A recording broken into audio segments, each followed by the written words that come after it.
Business Bites, powered by Sagicor. Hello, I'm Cody and Barrett with your business updates for today. Outgoing Bank of Jamaica Governor Richard Biles says wider adoption of Jamdex remains one of the unfinished ambitions of his tenure. During his final press briefing on Tuesday, he again voiced frustration with the slow pace of adoption of the central bank digital currency. I would have liked to have seen Jamdex be more successful. We continue to knock at the door of the commercial banks to get their point-of-sale machines retrofitted. And I would count that as a disappointment, that it has taken us years to get the banks to make that transition. But in what could signal a breakthrough in the rollout of the digital payment system, the Bank of Jamaica announced that Jamaica National Bank is expected to become the first deposit-taking institution to retrofit its point-of-sale machines to facilitate Jamdex transactions by July this year.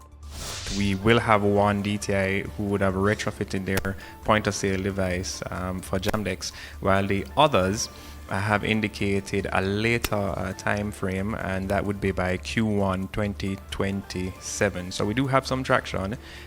We have received also some timelines and costing from a few other DTIs. So there is traction, but albeit slow.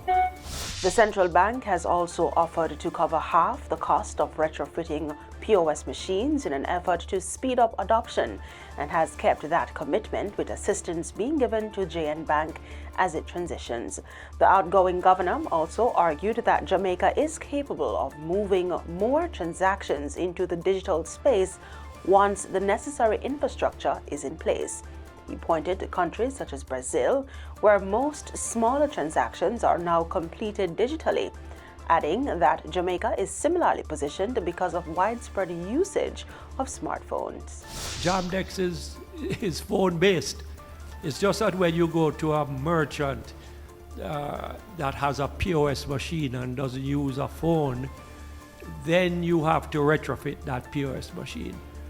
But from person to small business, you can use Jamdex. And I think many Jamaicans will adopt that.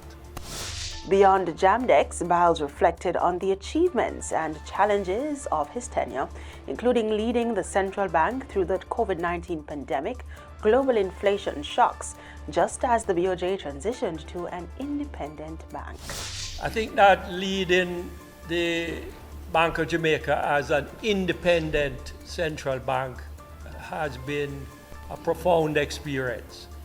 Remember that changed in 2022, and all of our operational tasks and activities became independent of government at that time.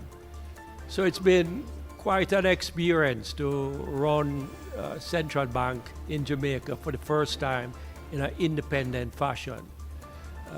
And I would say that having done that for nearly 5 years would be a major accomplishment. Tuesday's briefing marked Miles' final official engagement with the media before demitting office in August, when his contract expires, ending a tenure that began in August 2019. And that's it for the Business Bites today. I'm Cody Ann Barrett. Thanks for watching.